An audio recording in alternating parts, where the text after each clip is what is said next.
You've been wanting to start a new chapter in your life, but you still haven't done it yet. Why?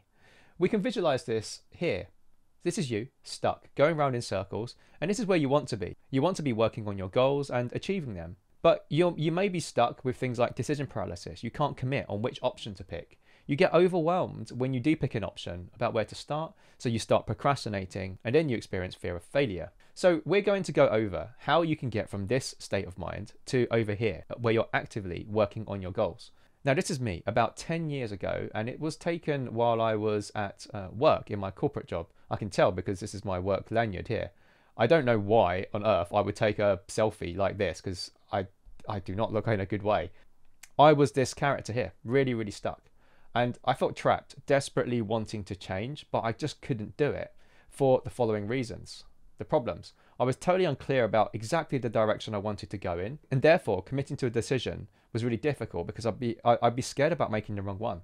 I was stuck in research mode. I constantly researched new ideas, especially with social media popping on the scene. I chased these different business ideas constantly. Then when I did pick one, I'd look at how to do it and I'd get overwhelmed by the instruction and then want to get away from it. So I'd make excuses and start procrastinating. When I did make some traction, some kind of life setback would hit me and then it would completely derail me, so I wouldn't be able to make any progress. Even when I did make it past a few months, I just had no consistency. So I just had a constant stream of half-finished projects. It felt like this. When I fixed one thing, something else would break, and it was really, really frustrating.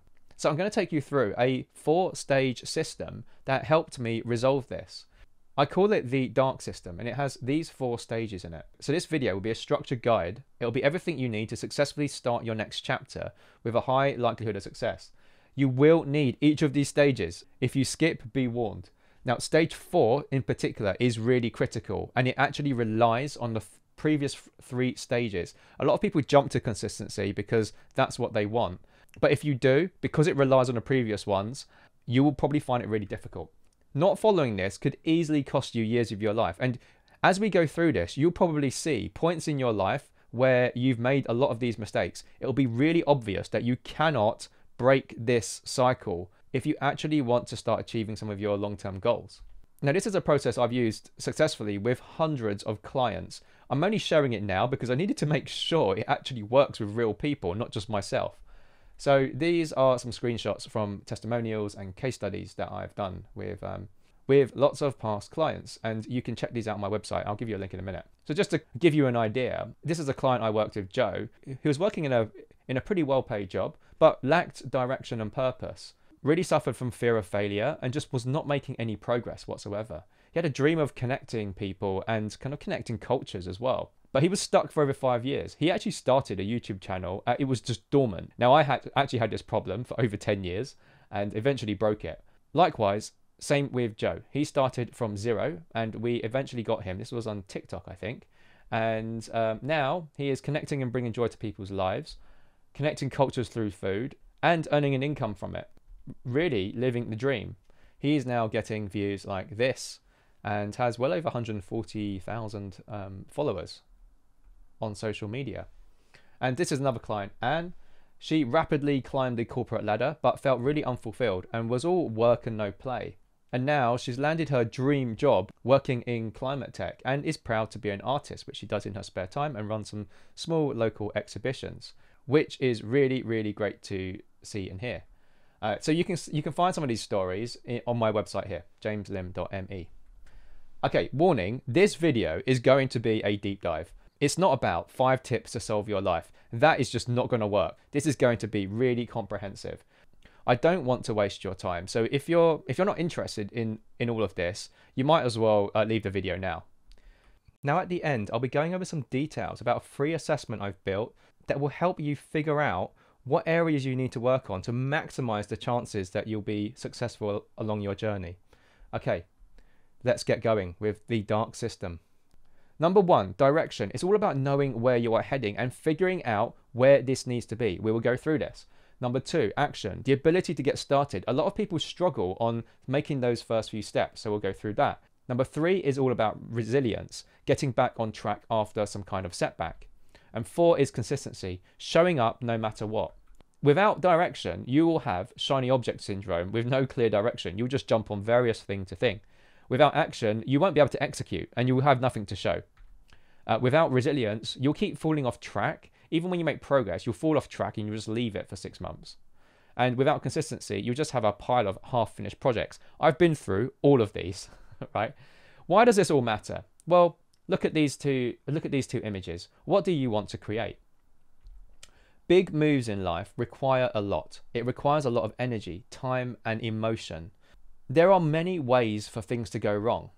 Now, if you want to build something small and you just want to get on with life, more like a mud hut, then you don't need to probably worry about these things. But if you're trying to build something big and meaningful and ambitious in your life, it works much better when you've got a framework and a structure to follow, because there are so many things to go wrong. So this will be a systematic approach that will help get you there. And plus, if you do it this way, it can actually make the journey more possible and fun at the same time. So there are going to be 12 key concepts here, and I will go through each of those. So 3 in each: direction, action, resilience, and consistency. You can skip ahead. Hopefully I'll have the chapters all put in this video later. But the first time round, I would watch this, and you can watch it in fast speed if you want. And I also include 4 bonus common mistakes and traps here. So stage 1, establishing direction.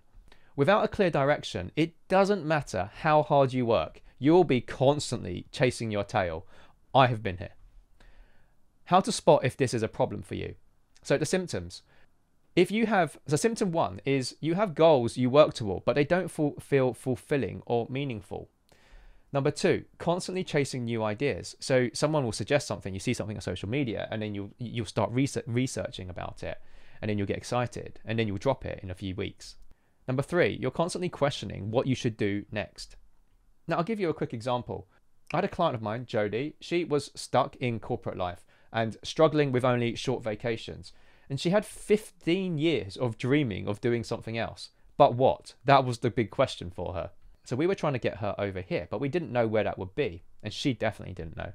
So we will come back to her a bit later. Now, quick reflection. Now, this will help you figure out whether you need to focus on this area. Do you know where you'd like to see yourself in the future? Do you feel fulfilled on your current trajectory? Are you busy, constantly busy with work and life, but there's a feeling of emptiness? These are signs that you may need to work on it. The goal here is to find your direction. I'm going to introduce you first to one of these bonuses, a mental trap, which I call the copy-paste trap. Now, imagine trying to hear yourself think with all of this stuff going on the street. Transfer that to thinking about your direction. How do you expect to find your direction with all of this stuff going on? Now, we can transfer this metaphorically to this: social media, colleagues, society, family, and friends. All telling you, all pitching in about what you should do with your life and what you should do with your direction. It's extremely difficult. It feels like this. You've got this compass that you're trying to listen to, but there's magnets all around pulling you away from it. Yeah, so we've got society, culture, school, social media, friends, family, colleagues. Some of them want the best for you, but it pulls away from your compass.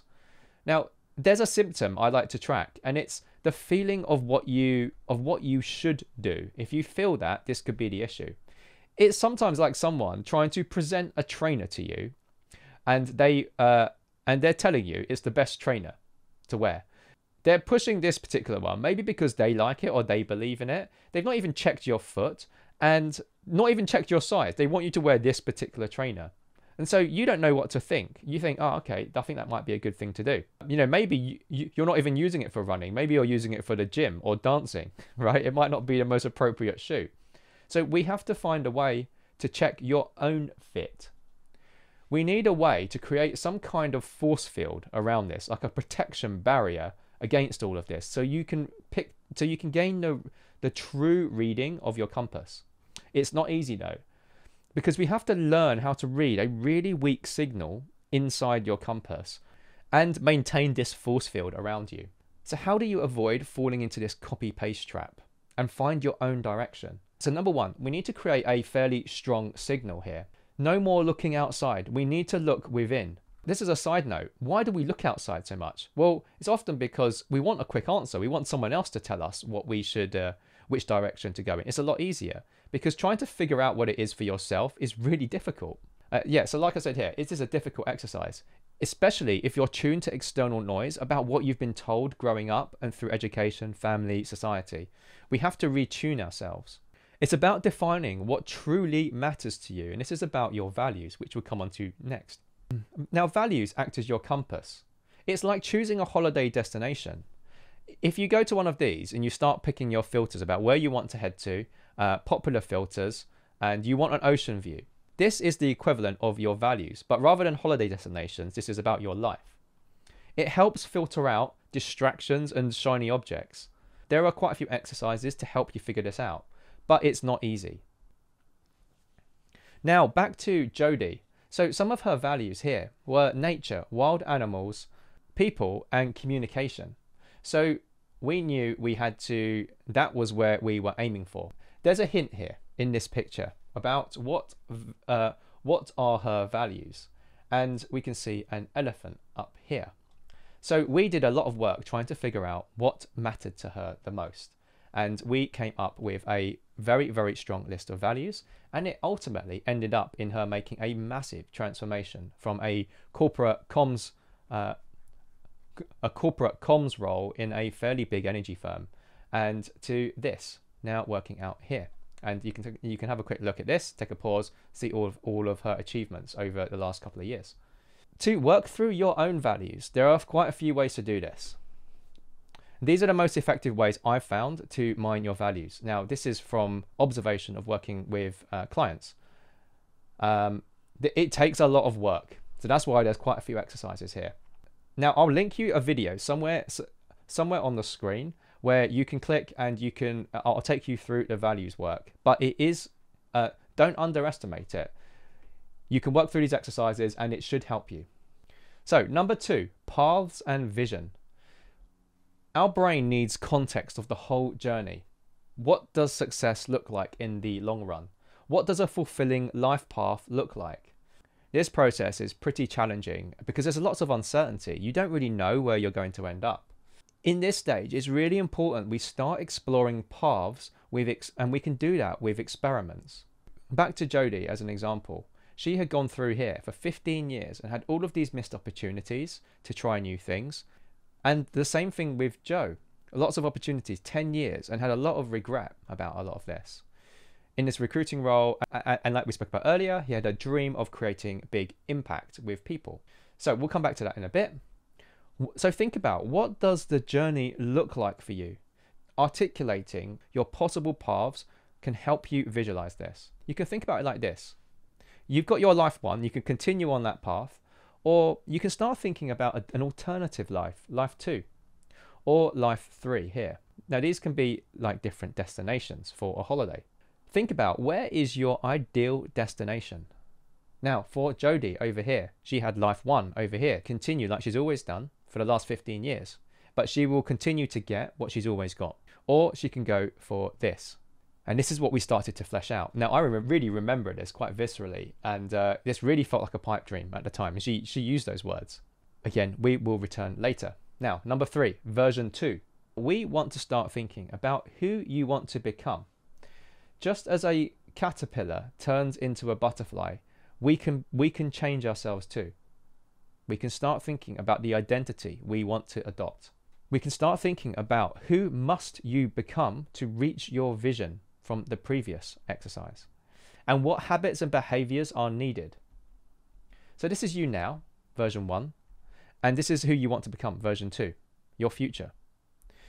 You might be stuck in this one and you're trying to figure out who this is. We need to figure, and once you figure this out, we can then figure out how we can do this. The reality is the change happens quite gradually. You don't suddenly shift into version 2. You go through these stages, through version 1, 1.1, 1.2 to 2.0. And what happens is it actually makes it easier, because when you get to version 1.5, you can see that you have made some progress and you reach some milestones, and it makes it easier to accept that it's possible. So I'll give you a quick client reflection. I had a client, Chris, who was really unhappy in multiple areas of life. And this was a really, really difficult starting point, because it was a physical and mental health side, location, and relationships. And he couldn't see a way out, was deeply unmotivated. And we eventually got him to be fitter. He exited toxic relationships and ended up in a new country, which was crazy.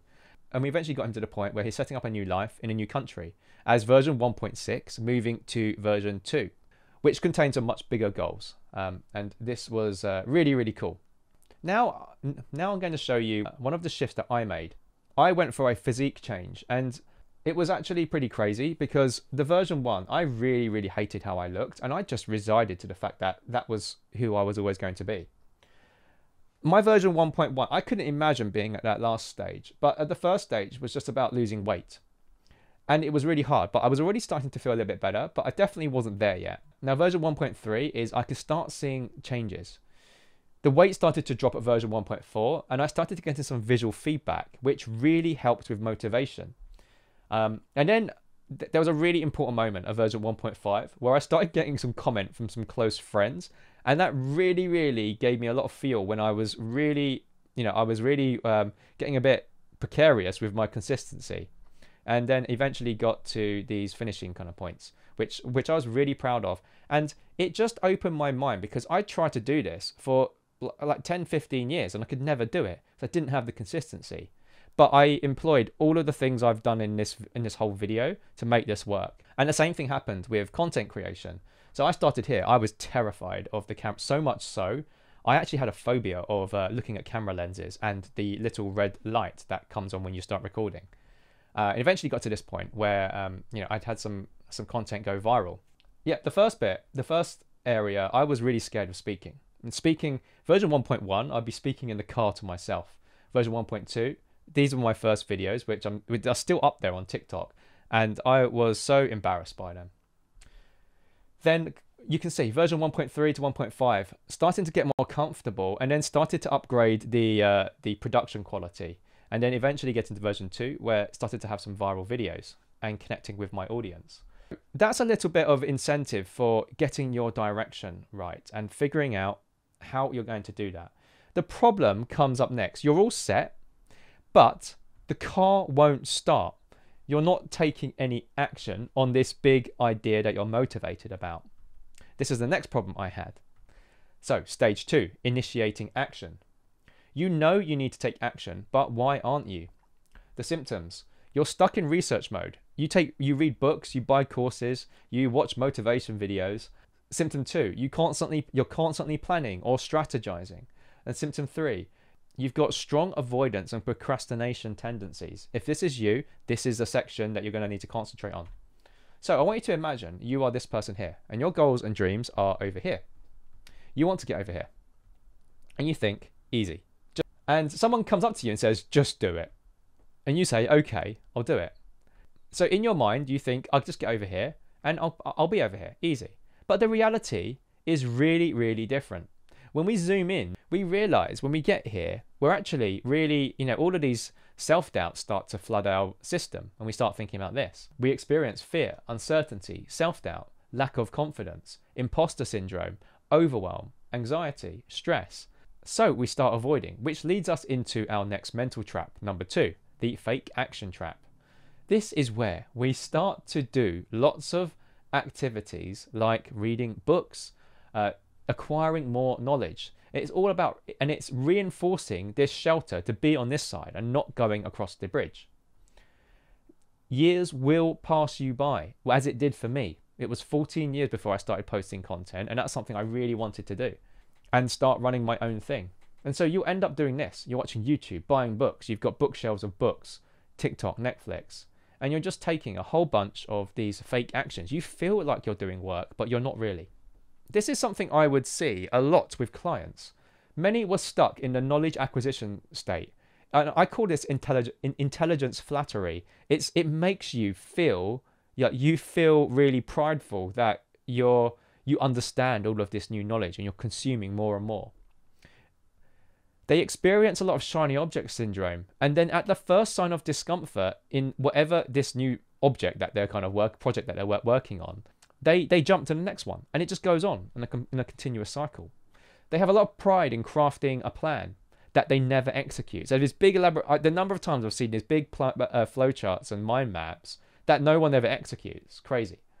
And a lot of people are forever building portfolio projects and never going to market and actually speaking to real potential customers that could potentially reject them.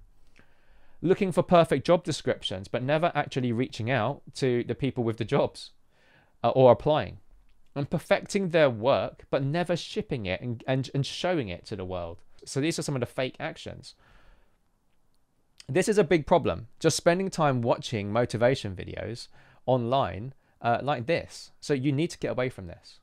Otherwise, you will end up like this, with a lot of regret and lots of missed opportunity. This, now, just to hammer this home, this was me. Look at this date, 2006. I didn't start posting until 2019, 13 years. Every day, I really wanted to make my own YouTube video. Since then, since the first day I created it, and I couldn't do it. It was because of all of these reasons. And eventually I broke it. And have not looked back since. I also did a lot of work on TikTok and Instagram. It has totally changed my life. We want to get over here. We have to figure out a way to get across this bridge.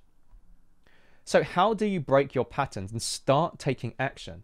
So there's 3 immediate focus points we can help you get started. But first, a quick reflection.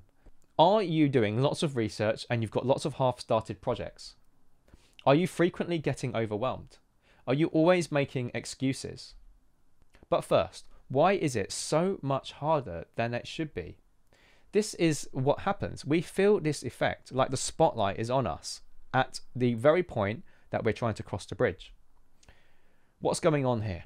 Well, we can look at the emotional energy side of things. On the surface, a simple, straightforward action, just step forward, becomes really difficult. What's going on?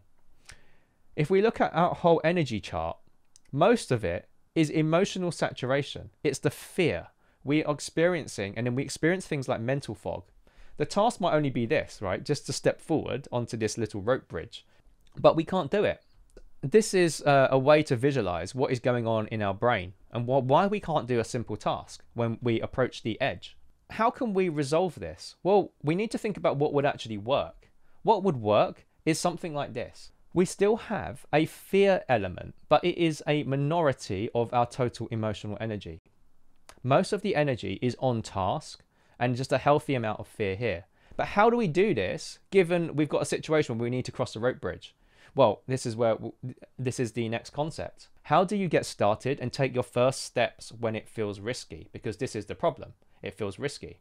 Yeah, if we go back to here. We can start approaching it with something I like to call psychological safety.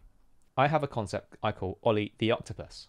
If we think about how an octopus moves, it moves like this. It doesn't jump across. It reaches one tentacle and then another and then another, and it slowly works its way across eventually. In the early stages, it is trying to gather data. It makes progress, but keeps risk low. If it loses a tentacle, it will still survive. The rest of the body and the brain remains safe on this side. So we have this quite optimal situation where it's managing safety but still maintaining progress. And it allows the octopus to keep making progress like this. It only learns when the tentacle is moving, taking action. It doesn't think about moving the tentacle. It's there. If you actually, I've got a video on this, which I'll link to you in a moment, but you'll see this where they're constantly moving and learning about what is on the other side. How can we do this in our little situation with the rope bridge? Well, we can do something like this, where we can have a test rope here. We still have things to learn, like balancing on the rope, but we don't have this maximal fear. We can get used to this, then we can manage that emotional energy. Now, the key here is to design psychologically safe steps. We want to make it feel psychologically safe, so no overwhelm. It will feel difficult, but it's just not overwhelming. And we do a first tentacle approach. I've got a full breakdown of how to do this in my video called Ollie the Octopus, and you'll find it here. It's quite a few months old. Now, number 2, we need to make your actions doable. We need to create a plan that actually works. So many people get this wrong. It is easy to make elaborate and really grand plans, but we overlook the reality of implementing that plan. Complexity increases overwhelm, right? So a lot of people increase, to make plans look even more amazing, they increase the complexity. So what's going wrong here? So what do we need to do here? We actually need to simplify to reduce your overwhelm. We're trying to work with overwhelm, not creating really perfect plans. Now, again, I've got a full training module on this. Again, I will link lots of videos here. Otherwise, this video will go way too long. So we can look at this chart here. You may have seen a chart similar to this. Exposure to what you're learning. If you go too aggressively in too short a time, you end up with too much. It feels overwhelming and you get anxious. It's very paralyzing. If you do too little over a lot of time, you won't be motivated, and you will feel too little reward, and it'll be boring. So there's like an optimal point here. Now, if you create bigger and bigger plans, you are going up here. You're going into the overwhelm zone, and that's not good. Now, you might be asking, why do we do it to ourselves? Why do we make things so much worse for us? It's kind of like a self-torturing mechanism. I want to introduce you to a concept I call the strategist and the performer. So the strategist is in the preparation stage, right? This is on the planning side. And the performer is in the execution stage when you're implementing the plan. So the strategist develops a plan for the performer. I want you to imagine you've got this split personality. You've got these two people in your head. The strategist is a highly skilled thinker, and they're always thinking and developing these plans. A good job for them is making sure the performer can perform. Now, the performer is a doer. They have to manage their emotions in the moment. They're affected by the weather and the environment when they're actually executing. And a good job is executing what the plan says. Yep, so this is the basis of it. Or I've just seen, you can't quite see here, but we'll keep going. So here's an example. In the planning stage, here's Roger Federer with a coach, and then here's Roger Federer in the performing stage. So I want you to think about this with your projects. Now, let's look at the tendencies of what actually happens in the real world and what I tend to observe and what I experienced. Strategist creates these really complex plans that look good on paper. I mean, I was the worst for this. I create these big, elaborate charts on my whiteboards, in spreadsheets, which look really amazing. And I remember just sitting there feeling really relaxed and creating these things that they looked like circuit boards for some kind of complex electronic device. And they get frustrated when the performer doesn't follow the plan. The performer, on the other hand, gets overwhelmed by complex plans. When they're taking the plan and they need to execute it, they're just questioning how complex it is. And they get frustrated when the plan is really difficult.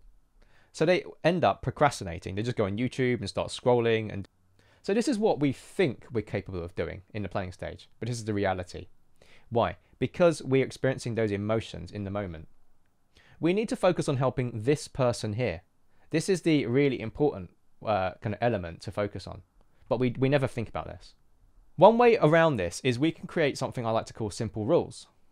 And we need to create simple rules for the performer, because they just need a simple set of step 1, step 2, step 3.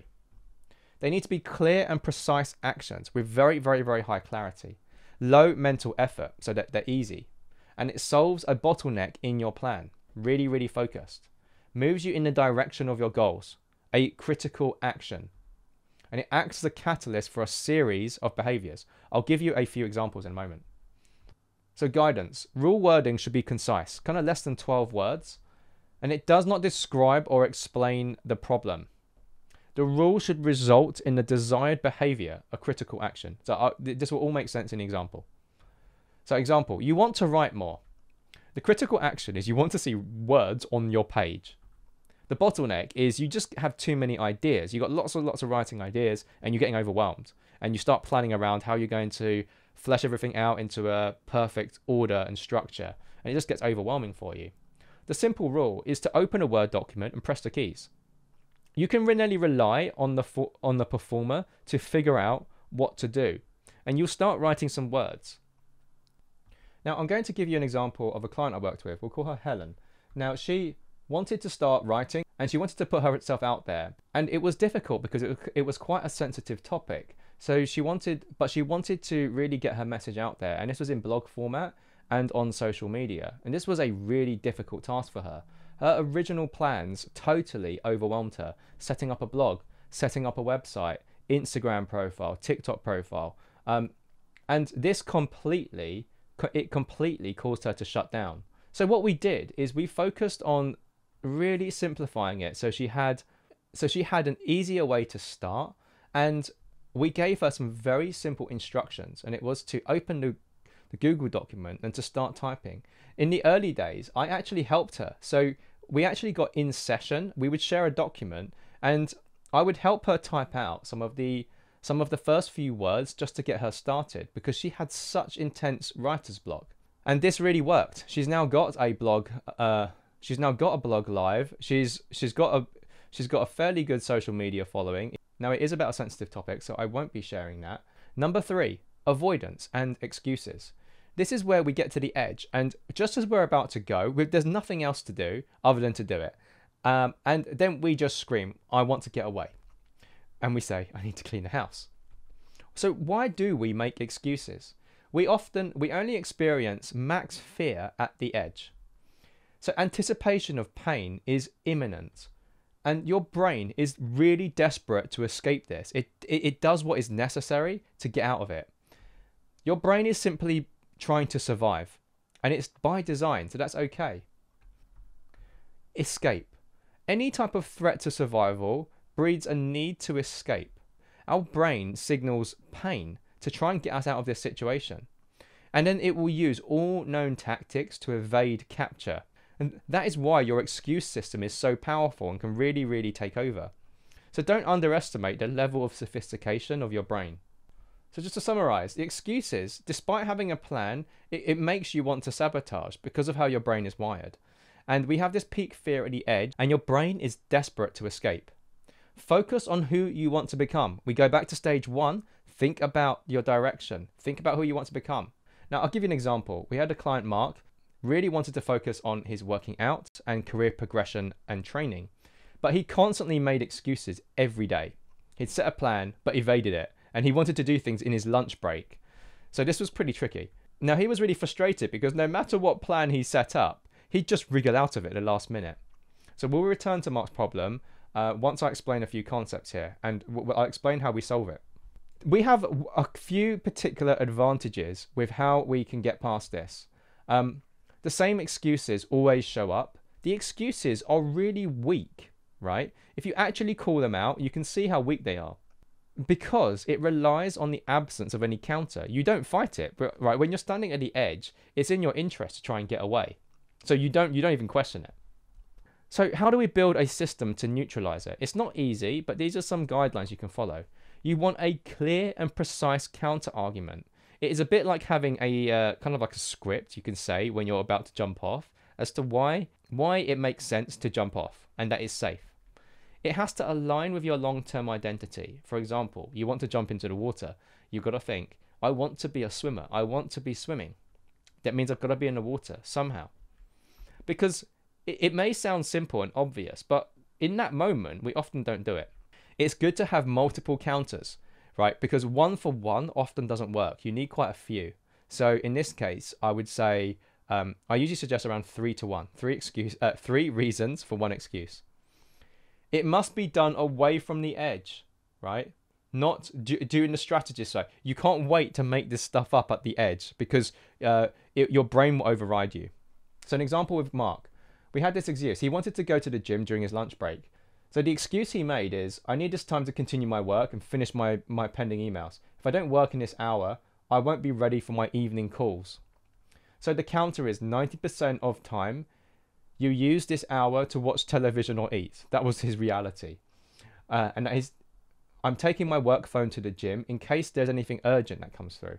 And exercising is better than any drug in the market, and it will make you more productive at work. So this helped him. This helped him counter that feeling that he wanted to follow the excuse. And the same thing elsewhere. But you can pause this and read through. We need to neutralize the excuses. They are nearly always unique to you. So every time I've done this exercise with a client, we have really interesting excuses. They're never the same. And the counters will be specific to the person. It often won't make sense to anyone else who reads it because it's about what you care about and what you value. So in this case, feeling and staying young was important. This is really difficult, very difficult. So hopefully you're getting a theme here that none of this is particularly easy. You have clarity, you know which direction you're heading in, and you feel excited about the journey that you're about to go on. You can start taking action. Maybe you're gaining some momentum, but at some random moment, something in life knocks you completely off track and you don't know how to right yourself, or you try and right yourself, but you can't. And then it causes you to quit and stop, and then you don't return to this for another couple of years. This is why stage 3 is really important, all about mental resilience. The symptoms here. You quit when things get hard. You sometimes overdo it and then you end up burning out and then quitting. And symptom 3, you experience a life curveball. Something in your personal life hits you and then you just can't right yourself. You can't get back into your flow. So next up is mental trap 3, what I call the recovery paradox. After a setback, you often intend to push harder to try and catch up with the lost time. Does that ring a bell? This doesn't work most of the time. Why? So why do we do this? Well, you feel behind, so you try and get back on the horse as quickly as possible, and that's what this image is there for. Sometimes you feel a bit guilty because you've had this period of time where you've not made any progress. I would constantly push, so much so I would get sick and it would knock me out, and sometimes I've actually ended up in hospital when that's happened. Now, I notice my most driven and ambitious clients will often experience this. They feel so bad for the lost time. They overcompensate and overdo it and eventually get sick. And they have similar, they'd have similar symptoms to me. So we need to resolve this. And there are a few ways. Now, there are a few ways to get to right yourself after a fall that are really sustainable. But first, a quick reflection. When setbacks happen, what is your recovery plan? Do you have systems to get back on track when you're overwhelmed, stressed, or burnt out? How can you become more resilient so that nothing can stop you? Here are 3 immediate focus points. Number 1, recovery routines. Imagine you finally got some momentum, okay? And you're in a rhythm until something happens. It feels like this. You hit, a wall appears out of nowhere and life hits you with some kind of curveball. You go there and the next thought, you have a break and then you think, right, this is what I intend to do. Quickly get back up and then get back into the flow. I heard this story time and time again. Now, I have experienced this, right? So I'm very familiar with this and I hear this from lots of clients and they actually do this. So this is what actually happens. They try and then it fails bad and it stays that way. And this is not something that can be sustained. And sometimes even just the thought of trying to pick yourself up looks like this. It feels like an insurmountable wall. And so then they don't even bother. A client example, we'll use Jodie because this was quite a big issue for her. And she's an extremely hard worker and had very high expectations of herself. Working full time and had really stressful periods from her full-time job, which made her push harder in her home projects. And this was a big transition for her to change career. Now, historically, she would push and push and push on her own projects, and then she'd eventually get sick and have to take a few months off. So what we did is we focused on building a more sustainable recovery plan after she'd been beaten down with these stressful periods with work. And what it looks like is this. You have a break. Now, we want some kind of recovery routine. It is a sustainable rehabilitation process, a bit like this, when you recover from some kind of operation. We want it to be safe and sustainable. It gets us back to the target place we want to be, but we do so in a gradual process that actually makes sense for the body and mind. Now, this can vary from person to person. That's why you need a dedicated recovery routine built for you. So take some time to at least to think about this. Most people don't even think about this at all. And so they end up sabotaging themselves. Be strategic with this. Now, if you want some help, I'll be doing a video on this too about some frameworks of how to do this. Now, again, I can kind of give you some examples from different clients I've worked with because their shape of recovery routine looks really different.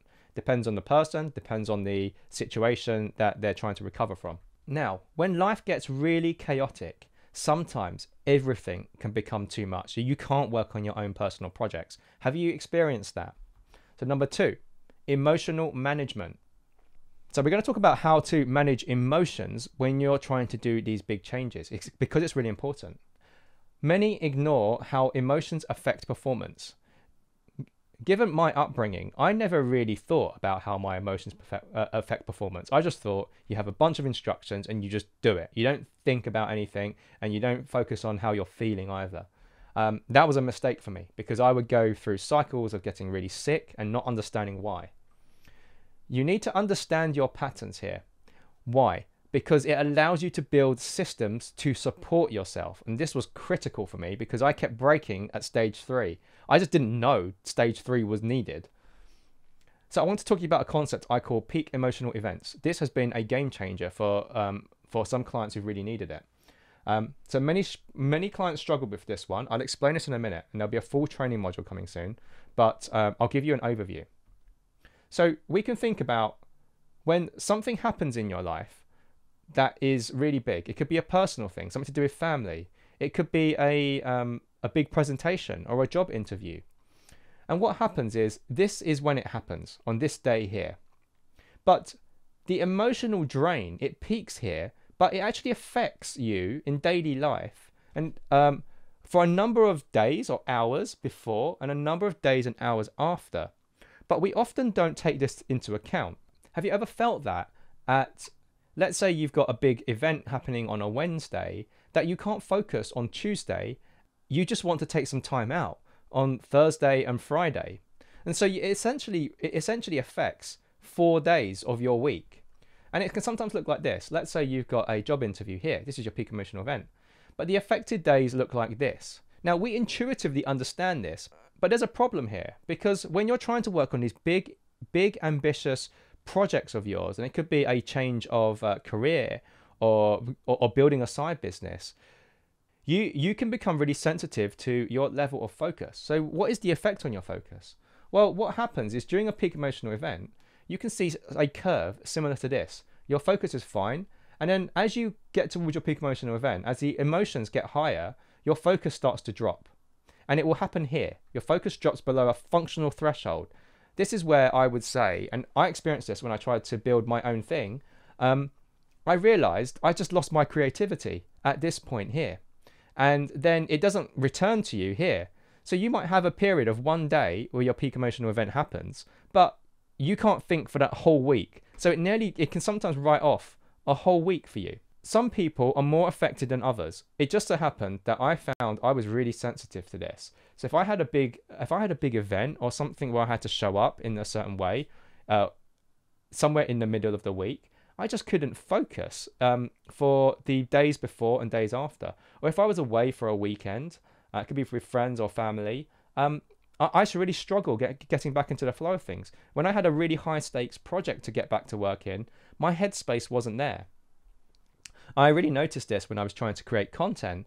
The quality of my content dropped dramatically and I just couldn't pick it up. And I wondered why. So this is what it can look like. You've got your emotional curves and then you've got your corresponding focus curves. I'll be going into this more in a video which will be coming soon. But this becomes an even bigger problem when you start stacking emotional events because they don't just happen once. You will get continual emotional events. What does that look like? Well, let's have a look. So you have one emotional event here, then you have another one here, then you have another one here, which soon comes after this, and you have another one here. This is going to cause an absolute mess. And I have seen people's calendars and it can really look like this. What does it do to your energy and focus? Well, it looks something like this. So for this whole period of time, which could be a whole month, you feel like your focus is all down here. Now, when I've worked with clients and we pull up their calendar, they say, oh, over these next 2 months, I'm going away here, I've got a family due here, I've got a work due here, and it looks like 1 day here, 2 days here. But you don't realize the collateral effect or the collateral damage, of all of these events happening within that month.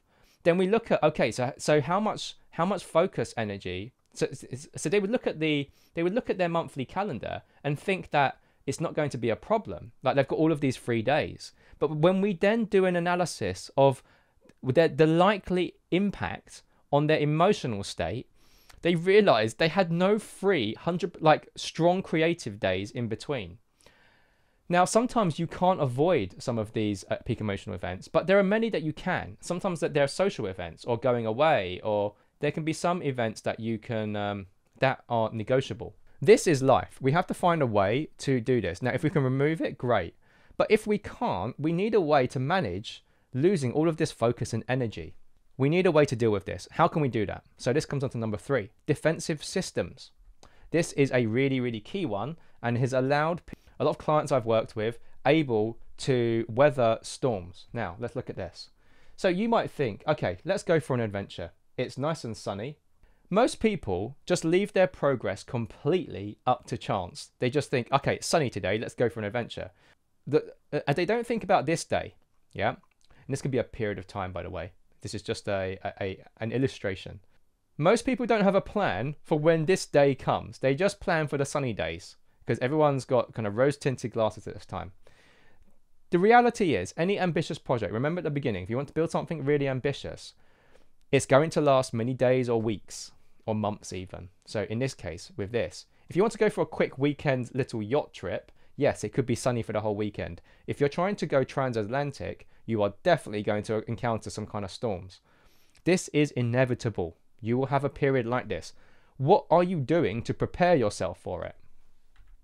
So, defensive systems. What do you do when a storm hits you? You need a system. Like with a real boat, you have anchors. You can batten down the hatches, right? You close up shop, you stop sailing, you pull the sail down so you don't capsize. You might not make so much progress on those days, but you don't expect to. And then you go below deck and you can watch some movies and drink some nice hot chocolate and cookies. So what is the equivalent in real life? We can create some what I like to call defensive playbooks. These are kind of practical playbooks. It's not just theory. This is what you actually do when the storm hits you. Now, this has been really tricky. Something that I've had to work on really hard because storms would hit me. I would get knocked off. Storms would hit me and it would completely take me off the rails. And then I'd get sick. Now, I needed a way to save myself in a situation. This may or may not sound fairly easy and obvious, but if it sounds a bit complex and a bit kind of overdoing it, think about this. You actually already have a defensive playbook. When you get sick, you execute your defensive playbook. You might take time off work. You spend time on a sofa. You have lemon and honey and ginger, and you drink soup. So this is like a defensive playbook for when you get sick or you get the flu. So we can have defensive playbooks when we get really stressed or curveballs start to hit us in some way. I often see this when I'm working longer term with clients because they've got a really, really big, ambitious long-term project. We will start in a sunny mode, and I know for sure they will inevitably need a defensive system. And then eventually we go through a period where the clouds turn really dark and then the storm comes in. And so we do a lot of prep for the defensive playbook. And a lot of times clients won't realize, or it's hard for them to imagine how useful it's going to be. But as soon as the storm hits, we have to execute. And they are so thankful that they have the defensive playbook on hand, which we've practiced as well. So you've got to drill it too. Just like a fire drill. So if a fire happens, you don't want to be learning where the fire exits are when the fire is there. We often don't like to do fire drills, but we do it to gain familiarity. And often we do it when it's really sunny. Just like this, we need to do this too. Now, so yeah, remember this. You will encounter bad weather at some point. It will happen. Now, coming back to Anne, we had to create defensive playbooks. She was working on some really ambitious projects, and we had special weekly routines when it was set up when life was really against her. And she had some very trying periods. And so she had some really challenging periods in life. So we built some defensive playbooks that would allow her to operate in a lower energy state to get her through that so that she could build momentum after that when the sun came out again. So here it looks like this. You have checklists. We create these playbooks, have very simple checklists, back to simple rules from earlier. And we practice it. Another quick client example. Jody, We focused on building sustainable recovery periods, right, from earlier when she got knocked off of her plans. We designed defensive playbooks to manage her workload, and included this was an interesting one. Included some detailed boundary setting scripts. She was getting a lot of heat from some of her colleagues, and who were very demanding. Her job was very demanding. So we actually, part of her defensive playbook, we actually had scripts that she could say when she needed to say no and put boundaries up. Because in the moment when she was feeling low on energy, she would be more inclined to say yes to things that she couldn't deliver. We then focus on optimizing her project work during these peak emotional events. So we looked at how we can get the biggest steps forward in some of her personal projects. For example, making sure some follow-up emails were going up to the relevant people to help her move the career, rather than these big kind of long articles that she had to write or anything like that. Too heavy load. Could we do some smaller tasks in that period that would still make her progress during these difficult periods? So you have clarity, you have your direction, stage 1. You can take action and you don't make so many excuses, stage 2. You can now manage a crisis and bounce back when you get derailed, stage 3. But you're struggling with being consistent in the long term. This is up next. Stage 4, long-term consistency. I know that you know your success depends on your consistency. Consistency is everything. So symptom 1, you start strong, but you lose momentum. Symptom 2, life somehow pulls you off track and keeps you off track. There are so many ways that can happen. Symptom 3, you struggle to balance multiple life priorities and life demands. So mental trap 4, the willpower fallacy. Most people think consistency is about pushing 100% all the time. But this often leads to burnout, boredom, distraction, and guilt, and it's completely not sustainable. Why do we do this? Well, we observe others' output and we just copy them. And it often requires a level of discipline beyond our current limits. Don't get me wrong, you can get there, but given what you've practiced in your journey, and it causes a very high likelihood of burning out. New routines and habits are very difficult to integrate with your lifestyle. And we have no systems to help us stay on track. So a quick reflection here. When motivation fades for you, what systems keeps you making progress? Do you have any? How will you stay accountable knowing your own past track record? Yeah. What I mean here is, if you've got a bad track record, how are you going to do it differently? How are you going to stay accountable? So how do you build long-term consistency? Here are 3 immediate focus points for you. So number 1, flexible routines. Most think consistency is about having these really rigid plans and habits. But what happens is you end up with this. You end up with broken glass. We want to be more like this because life is unpredictable and flexibility is key. Trees can weather many, many storms because they can flex with the wind. So number 1, flexible routine. You want a routine that can adapt with your level of energy. Try and create multiple gears like a bike, right? So if you've got multiple gears on a bike, it doesn't matter what hill you're on. Whether you're going downhill, you can go in a high gear. If you're going uphill, you're going a really low gear and you'll spin fast, but you'll keep making progress. It means that you won't ever fall off the bike. Now, I've got another video which explains the technical side of how to build this up. I call it upper and lower limits. Check the video. I'll try and link it somewhere here. But it talks about this. The idea, simply, is that when you set a goal, that should be your upper limit. You want to focus on what can be your lower limit. Let's say you're working out. 5 times a week is your upper limit. You probably won't be able to keep that up forever. What is your lower limit? It could be once or twice a week. Keep that going. Now check the video. Ensure your defensive playbooks are prepared and practiced. Stage 3, mental resilience. You've got to make sure that you are familiar with them, because if you deploy them when you've never used them before, you will feel really uncomfortable. It will feel really difficult to execute. Number 2, habit integration. This is a really important one. Most people focus on short-term execution. They can't sustain it. And what happens is you don't want to sustain it by the end because it's so horrible. Whatever program you've put yourself on, you just don't want to sustain it anymore. We often underestimate the challenge of integration of your new habit with your existing lifestyle. This is a really, really, really interesting trap that I see a lot of people fall into. How can we visualize this? So I want you to imagine this. You're going about this. This is your existing lifestyle. This is the energy to sustain your current lifestyle. And on this day, you decide to start your new habit. What happens? You initiate it for a period of time, you bump up the energy, and then here you reach the end of a program or something, and then you suddenly drop to zero. The number of times I've seen this, for example, when people start, they buy these fitness meals or these weight loss program meals and workouts, and they go really hard for 30 days or 90 days or 75 hard or things like that. And they end up breaking at the end, and they just revert back to old routine. What's going on? Well, there's no integration, right? You've got these two parallel things going on, not integrated, and no thought about how to do that. So how do you do a transition? What we can think about is this. When you introduce a new habit, you have this peak, and that will feel extremely hard. But what we want to do is, over time, we want to start thinking about integrating it here and raising up your energy, and then meeting at some point further along the line.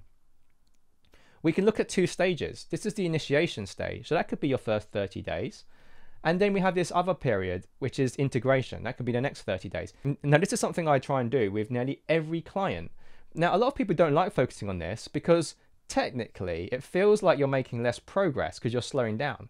But what we're doing is we're actually trying to figure out what we need to do to make this sustainable over time. It's difficult because your energy and motivation dips at this period, and we also need to allocate it to the blending of your habits with your lifestyle. But this is really key to making a new thing stick in the long term. Over time, habits do become easier. So with this, of the new actions within your new habits, what are the easier ones to integrate into your existing lifestyle? This is classic when I see this with nutrition and working out. If you can make it a little bit easier. And sometimes you might need to remove some of the really hard ones.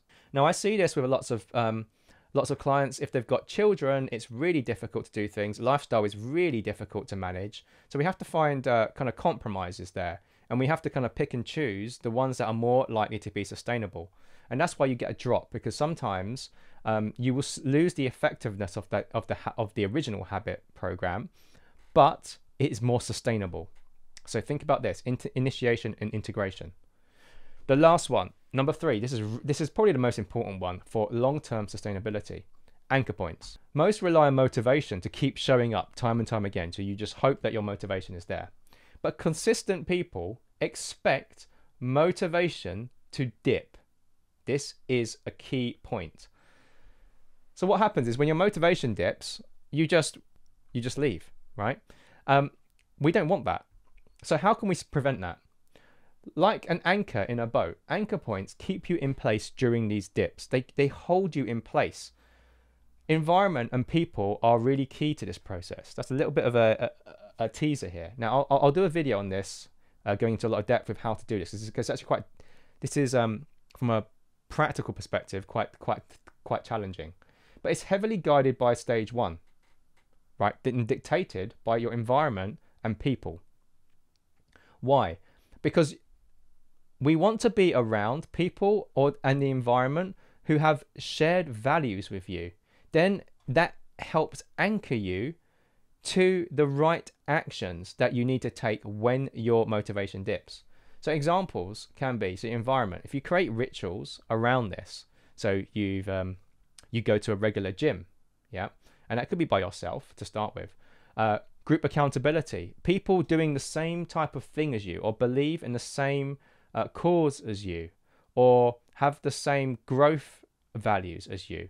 And maybe you've got a coach who wants the best for you and is pushing you in the direction that you want to go in. So you can have versions of this. Notice all of these are going in the same direction.